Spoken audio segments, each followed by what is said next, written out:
मनुष्य के जीवन के बड़े से बड़े दुख को, बड़ी से बड़ी समस्या को दूर करना सिखाती है रामायण।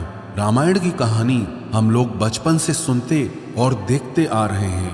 प्रभु श्री राम का जीवन सबको सिर्फ एक कहानी की तरह पता है, लेकिन रामायण के अंदर जो जादुई और रहस्यमयी ज्ञान छुपा है वो किसी को नहीं पता। आज हम उसी ज्ञान पर चर्चा करेंगे। बस इस ज्ञान को समझने के लिए आपको इस वीडियो को आखिरी तक ध्यान से सुनना है। और एक बात तो पक्की है, जो रामायण के इस ज्ञान को समझ जाएगा, दुनिया की कोई समस्या, कोई दुख उसके जीवन में टिक नहीं पाएगा। रामायण का एक एक पात्र कमाल का है। प्रभु श्री राम का, भरत का, लक्ष्मण का, सीता माता का, रामायण का हर एक पात्र हमें बहुत कुछ सिखाता है, चाहे वो रावण या कुंभकर्ण का ही क्यों ना हो। दोस्ती निभाना, प्यार निभाना, रिश्ते निभाना हर इंसान को रामायण से सीखना चाहिए। जिंदगी में कोई दुख आए उससे कैसे लड़ना चाहिए, रामायण हमें सब कुछ सिखाती है। आज हम उसी रामायण की 15 शिक्षाओं के बारे में चर्चा करेंगे। रामायण की सबसे पहली शिक्षा ये है कि अपनी जिंदगी के गहरे राज अपने सगे भाई, अपने करीबी से करीब इंसान को भी नहीं बताना चाहिए। जब प्रभु श्री राम और रावण का युद्ध चल रहा था तो राम जी ने रावण पे बहुत अस्त्र चलाए। रावण कुछ पल के लिए मरता था और फिर जिंदा हो जाता था। वो बहुत हैरान हो गए कि ये रावण मर क्यों नहीं रहा है। तब विभीषण ने राम जी को बताया कि रावण की नाभि में एक अमृत कुंभ है, अमृत का कलश है। आप जैसे ही उसे मारते हैं वो उस अमृत से वापस जिंदा हो जाता है। और ये बात विभीषण के अलावा किसी को पता नहीं थी। फिर प्रभु श्री राम ने रावण की उस नाभि में रखे कलश का अमृत सुखा दिया और उसके बाद रावण की मृत्यु संभव हो पाई। वैसे तो जो बुराई के रास्ते पे चलता है उसका अंत जरूर होता है, लेकिन ये कहानी हमें शिक्षा देती है कि अपने गहरे राज हर किसी को नहीं बताने चाहिए। कई बार हम लोगों को ऐसी बातें बता देते हैं कि भविष्य में हमें उसके लिए पछताना पड़ता है कि काश हमने इसको ये बात बताई ही ना होती तो आज हमारी ये हालत ना होती। हम अपनी कमजोरियां, अपने गहरे राज अपने बुरे वक्त में लोगों को बता देते हैं। हमारे बताए गए गहरे राज का एक दिन जरूर फायदा लेते हैं। तो रामायण से ये शिक्षा हमें जरूर लेनी चाहिए। चाहे कोई कितना ही खास क्यों ना हो, चाहे कोई कितना ही करीबी क्यों ना हो, किसी को भी अपने ऐसे राज नहीं बताने चाहिए जो भविष्य में हमारे लिए दुख का कारण बन जाए। रामायण की दूसरी शिक्षा यह है कि प्रभु श्री राम से दोस्ती निभाना सीखना चाहिए। रामायण के 2 पात्र हैं, 2 सगे भाई, सुग्रीव और बाली। बाली बहुत बलशाली था।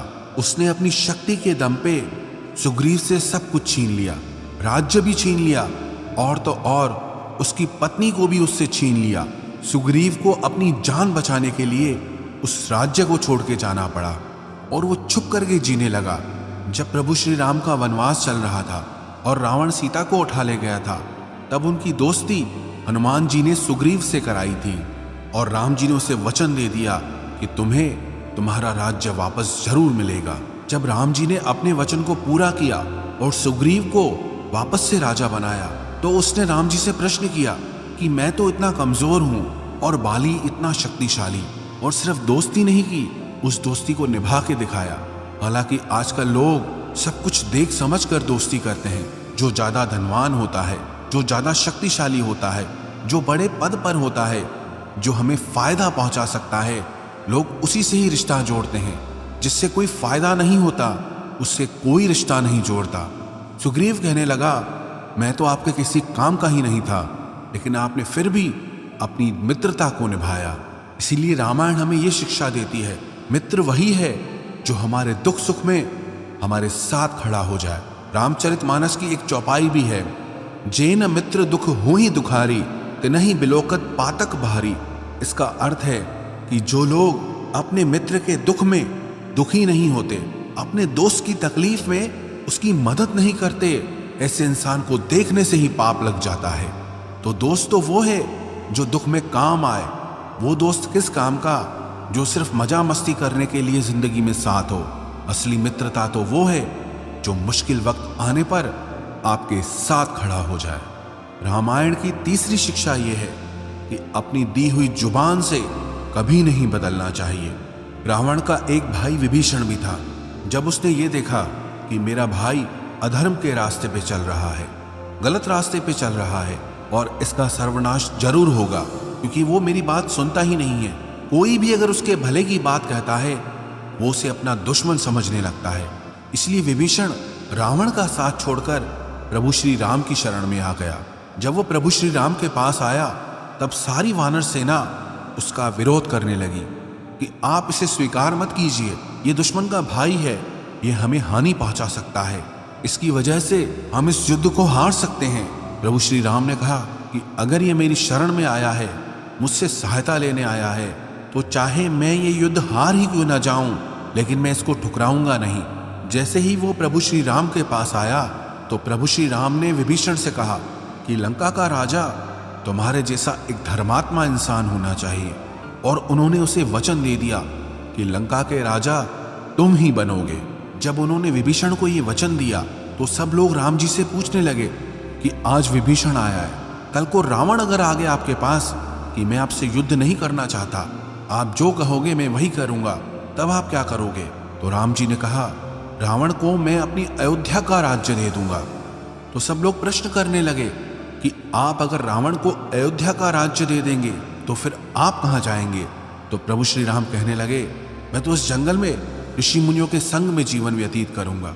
प्रभु श्री राम ने कहा कि चाहे मुझे अपने प्राणों का ही त्याग क्यों न करना पड़े, लेकिन जो मैंने वचन एक बार दे दिया मैं उससे पीछे कभी नहीं हटूंगा। आजकल लोग हर थोड़ी देर में अपनी बात से बदल जाते हैं, अपनी जुबान से बदल जाते हैं।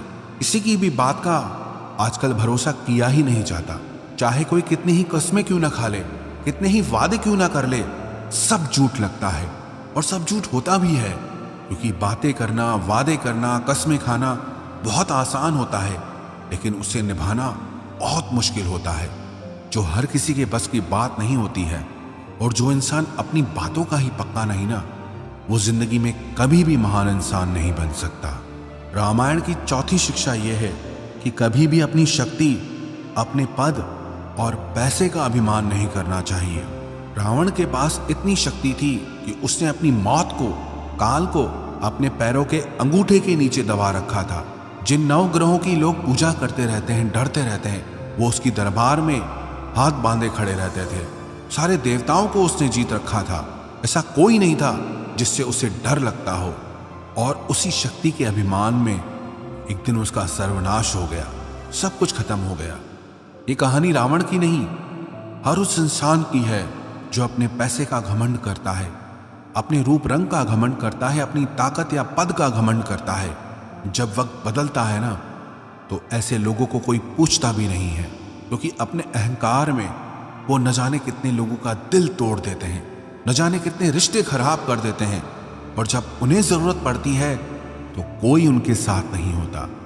तो चाहे जीवन में आप कितने भी बड़े इंसान क्यों ना बन जाएं, या आप में कितनी भी खूबियां क्यों ना हो, लेकिन उसका अभिमान अपने दिमाग पर मत चढ़ने देना।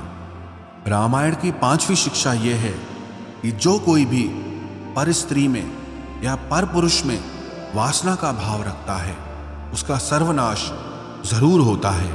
रावण की पत्नी मंदोदरी बहुत सुंदर थी, लेकिन उसके बाद भी वो प्रभु श्री राम की पत्नी सीता के आकर्षण में फंस गया। वो खुद भी विवाहित है, और जिस स्त्री के लिए उसके मन में वासना का भाव है वो भी विवाहित है। तो ऐसे व्यक्ति का नाश जरूर होता है।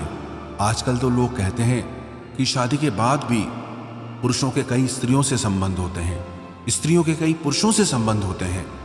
ये कलयुग है। लोग कहते हैं आजकल सब कुछ चलता है, मनुष्य एकदम जानवर बनता जा रहा है, ना कोई मर्यादा है, ना कोई लिमिट है, ना ही कुछ सही गलत की समझ है इंसान को। बस जो मन को अच्छा लगे वो ही करना है।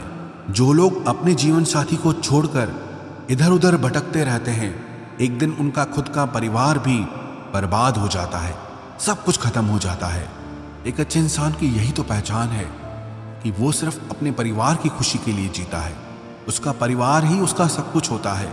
तो रामायण से ये शिक्षा जरूर सीखनी चाहिए कि किसी दूसरे पुरुष या स्त्री में कभी वासना का भाव नहीं आना चाहिए। वासना का भाव आने से जीवन में सिर्फ दुख ही मिलता है। रामायण से 6ठी शिक्षा हमें ये लेनी चाहिए कि भाई कैसा होना चाहिए।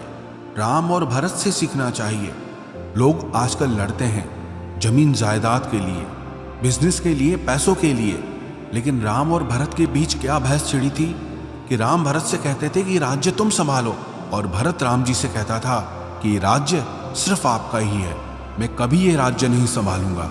आजकल दो भाई लड़ते हैं हक के लिए, और रामायण में दो भाई लड़ रहे हैं त्याग के लिए, समर्पण के लिए, प्रेम के लिए। लोग कहेंगे कि आजकल ऐसा जमाना ही नहीं रहा। हाँ, माना कि आजकल ऐसा जमाना नहीं रहा, पर क्यों छोटी छोटी चीजों के लिए लोग अपने रिश्ते ही तोड़ देते हैं, अपने रिश्तों में जहर भर देते हैं, एक दूसरे के दुश्मन बन जाते हैं। अगर आप त्याग नहीं कर सकते तो कम से कम अपने रिश्तों को खराब तो मत कीजिए। रामायण से 7वीं शिक्षा हमें ये सीखनी चाहिए कि एक राजा को देश कैसे चलाना चाहिए। अपनी प्रजा के सुख के लिए प्रभु श्री राम ने अपने हर सुख का त्याग कर दिया।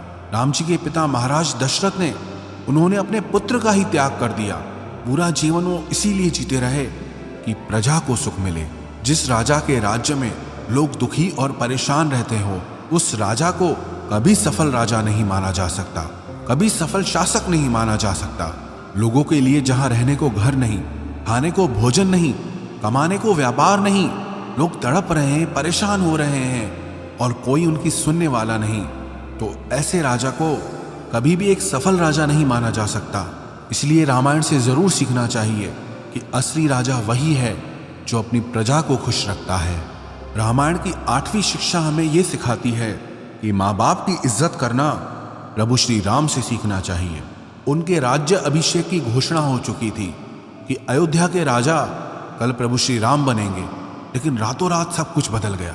कैकेयी ने वरदान मांगा महाराज दशरथ से कि राम को वनवास मिले और मेरा पुत्र भरत अयोध्या का राजा बने। उन्होंने जरा सी भी शिकायत नहीं की कि आप तो मुझे राजा बनाने वाले थे और बनवासी बना रहे हो। बिना पिता के मुंह से कहे उस वचन को कैकेयी के मुंह से सुन के उसकी आज्ञा पालन करने के लिए तैयार हो गए। बनवासी की तरह 14 साल वन में बिताए, लेकिन अपने पिता को झुकने नहीं दिया। आजकल तो माँ बाप सिर पीटते हैं कि बच्चे सुनते ही नहीं हैं, जो काम बोलो हर बात उल्टी करते हैं। बच्चों की सोच ही अलग है और हमारी सोच ही अलग है। और तो और आजकल तो लोग अपने माँ बाप के साथ रहना भी नहीं चाहते। किसी समय में लोग तरसते थे कि हम अपने माँ बाप के बिना नहीं रह पाएंगे, और आजकल लोग कहते हैं कि हम अपने माँ बाप के साथ नहीं रह सकते। इस कलयुग में ना लोगों का दिल बहुत छोटा हो गया है। घर तो बहुत बड़े हो गए हैं, लेकिन दिल इतना छोटा हो गया है कि उसमें अपने स्वार्थ के अलावा किसी के लिए कोई जगह नहीं बचती, फिर चाहे वो सगे माँ बाप ही क्यों ना हो। इसलिए रामायण से ये शिक्षा जरूर लेनी चाहिए कि दुनिया में किसी की इज्जत करो चाहे ना करो, लेकिन अपने माँ बाप की इज्जत जरूर करनी चाहिए। रामायण की 9वीं शिक्षा हमें यह सिखाती है कि छोटे लोगों से कभी कोई सलाह लेनी नहीं चाहिए। कैकेयी की दासी थी मंथरा, जो कैकेयी अपने पुत्र भरत से भी ज्यादा प्रभु श्री राम से प्रेम करती थी, लेकिन मंथरा ने उनकी ऐसी बुद्धि फेर दी कि रातों रात राम को वनवास भेज दिया। जो छोटे लोग होते हैं ना, उनकी बुद्धि छोटी ही होती है। जो लोग सब बातें अपने नौकरों से शेयर करते हैं या उनसे सलाह लेते हैं, वो जिंदगी में कभी कोई काम ढंग का नहीं कर पाएंगे, क्योंकि उनकी बुद्धि उतनी ही चलती है, वो आपको उतनी ही सलाह देंगे। सलाह हमेशा अपने से समझदार और बड़े इंसान की लेनी चाहिए, जिसे सही गलत की समझ हो। रामायण की 10वीं शिक्षा हमें यह सिखाती है कि कभी भी अपने दुश्मन को कम नहीं समझना चाहिए। वास्तव में तो किसी को भी खुद से कम नहीं समझना चाहिए। रावण एक राक्षस कुल में पैदा हुआ था, जिसका देवताओं के साथ युद्ध चलता रहता था। बंदरों को, इंसानों को तो वो कच्चा चबा कर खा जाता था, इसलिए उसे उनसे कोई डर नहीं था। जब उसे पता चला कि मानव और वानर मुझसे लड़ने के लिए आ रहे हैं, तो उसने मन में सोचा, इन लोगों को तो मैं कच्चा चबा कर खा जाऊंगा, इन लोगों में क्या बल। लेकिन जब प्रभु श्री राम से उसका सामना हुआ, तब उसे समझ में आया कि इनसे लड़ना मेरे बस की बात नहीं है। जिसने कई बार शरीर में छोटी सी बीमारी आती है, हमको लगता है कि कोई बड़ी बात नहीं, ठीक हो जाएगी, लेकिन जब हम उस पर ध्यान नहीं देते तो एक दिन वो बहुत बड़ी बीमारी बन जाती है। छोटा सा कर्ज जिंदगी में एक दिन बहुत बड़ा मर्ज बन जाता है। छोटी छोटी बातें भी जिंदगी में जो आपको परेशान करती हैं, तंग करती हैं, आपको कभी भी उनको हल्के में नहीं लेना चाहिए, बल्कि समय से पहले खुद को सावधान कर देना चाहिए। रामायण की 11वीं शिक्षा हमें यह सिखाती है कि पति पत्नी को एक दूसरे की इज्जत करनी चाहिए। चाहे दुख हो चाहे सुख हो, एक दूसरे का साथ कभी नहीं छोड़ना चाहिए। जब प्रभु श्री राम को वनवास मिला तो माता कौशल्या ने सीता माता से कहा कि तुम अपने माँ बाप के पास चली जाओ, वहां सुख से रहो। पर माता सीता ने कहा कि जहां मेरे पति रहेंगे मेरा सुख वहीं है, फिर चाहे वो जंगल में क्यों ना रहे। आजकल तो लोग पैसा और नौकरी देखकर ही रिश्ता जोड़ते हैं। पैसा नहीं है, नौकरी नहीं है, ऐसे इंसान से कोई रिश्ता नहीं जोड़ना, फिर उसका चरित्र चाहे कैसा भी क्यों ना हो। लड़के वालों को लड़की सुंदर चाहिए, लड़की वालों को लड़का पैसे वाला चाहिए, बाकी और कोई चीज मायने नहीं रखती लोगों के लिए। अगर इन चीजों पे, किसी के रंग पे, किसी के पैसे और नौकरी पे आप रिश्ते करते हैं तो ऐसे रिश्ते से आप क्या सुख की उम्मीद लगाते हो, जिसकी नींव ही गलत हो, जिसकी सोच ही गलत हो। क्योंकि एक दिन ना ये रंग भी नहीं रहेगा और एक दिन दुनिया का वैभव भी नहीं रहेगा, तो फिर वो रिश्ता कहाँ टिक पाएगा। जीवन साथी तो ऐसा होना चाहिए, चाहे सब कुछ हाथ से चला जाए, चाहे कितना ही बुरा वक्त क्यों ना आ जाए, लेकिन आपका जीवन साथी आपका हाथ थाम कर खड़ा हो जाए। तो रिश्ते किसी के रूप और पैसों को देखकर नहीं जोड़ने चाहिए, बल्कि ये देखकर जोड़ना चाहिए कि वो हमारे सुख और दुख में कितना हमारा साथ देगा। रामायण की 12वीं शिक्षा हमें यह सिखाती है कि जो सच में हमारा भला चाहता है उसकी सलाह जरूर माननी चाहिए। रावण की पत्नी मंदोदरी बार बार रावण को शिक्षा देती थी कि जाओ सीता को वापस लौटा दो और राम जी से माफी मांग लो। विभीषण बार बार रावण को शिक्षा देता था कि आपने बहुत गलत काम किया है, सीता जी को वापस लौटा दो, लेकिन वो उसे अपने दुश्मन लगते थे। उसे लगता था कि ये लोग डरपोक हैं, मुझे भी डरना सिखाते हैं, इन्हें मेरी शक्ति के बारे में नहीं पता, मैं जो चाहे वो कर सकता हूं। जब इंसान अपने अहंकार में होता है ना, तो उसकी भलाई की सलाह देने वाला भी उसे दुश्मन की तरह लगता है। एक घमंडी इंसान को ना आप सच्ची बात भी कहोगे ना तो उसको बुरा ही लगेगा। उससे उसकी भलाई के लिए कुछ भी कहोगे, वो उसे सुन के कभी खुश नहीं होगा, कभी समझेगा ही नहीं, बल्कि आपको ही गलत समझेगा। इसीलिए रामायण हमें ये सिखाती है कि जो हमारा भला चाहते हैं उनकी बात चाहे कितनी ही कड़वी क्यों ना लगे, लेकिन उनकी बात जरूर माननी चाहिए। रामायण की 13वीं शिक्षा हमें यह सिखाती है कि जिंदगी में चाहे कितना ही बुरा वक्त क्यों ना आ जाए, लेकिन उससे कभी घबराना नहीं चाहिए। प्रभु श्री राम अयोध्या के राजा बनने वाले थे, रातों रात वनवास जाना पड़ा। कभी किसी तांत्रिक या ज्योतिष के पास नहीं गए कि ये क्या हो गया, मैं राजा बनने वाला था और वनवासी बन गया, सब कुछ छिन गया, पत्नी का भी अपहरण हो गया, लेकिन उन्होंने हिम्मत नहीं हारी और अपनी पत्नी को भी वापस लेकर आए और अपने राज्य को भी हासिल किया। लोगों की जिंदगी में थोड़ा दुख आ जाता है तो लोग टूट जाते हैं, ज्योतिषियों के पास पहुंच जाते हैं कि मेरी किस्मत ही खराब है, बताओ मेरे ग्रह कैसे चल रहे हैं। लोगों से सलाह लेने लग जाते हैं कि मुझे क्या करना चाहिए, मुझे तो कोई रास्ता ही समझ नहीं आ रहा। जब भी जिंदगी में ऐसा वक्त आए ना, उस समय में सबसे ज्यादा सिर्फ और सिर्फ आपकी हिम्मत ही काम आएगी। जिस इंसान के अंदर हिम्मत है ना, वो अपने हर दुख को सुख में बदल सकता है। रामायण की 14वीं शिक्षा हमें यह सिखाती है कि समर्पण करना और साथ निभाना हनुमान जी से सीखना चाहिए। हनुमान जी ने प्रभु श्री राम का जो भी काम हाथ में लिया उसे करके दिखाया, फिर चाहे वो कितना भी मुश्किल क्यों ना हो, चाहे उसके लिए अपने प्राणों की बाजी क्यों ना लगानी पड़े, लेकिन प्रभु श्री राम का साथ उन्होंने कभी नहीं छोड़ा। वो अकेले ही रावण की लंका में घुस गए, सारे राक्षसों से भिड़ गए, लेकिन प्रभु श्री राम का साथ उन्होंने कभी नहीं छोड़ा। रामायण की 15वीं शिक्षा हमें यह सिखाती है कि चाहे आप दुनिया जीत लो, लेकिन अगर आपने अपने मन को नहीं जीता तो आपने कुछ नहीं जीता। रावण ने देवताओं को जीत लिया, विश्व के शक्ति से शक्तिशाली लोगों को जीत लिया, लेकिन अपने मन को नहीं जीत पाया। जैसा मन उसे नचाता था वो वही करता था।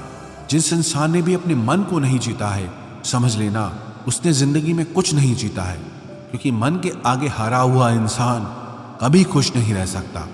उसका मन उसे परेशान करता ही रहेगा, चाहे उससे दुनिया की सारी दौलत क्यों ना मिल जाए, लेकिन अगर मन आपका आपके वश में नहीं है तो आप कभी खुश नहीं रह सकते।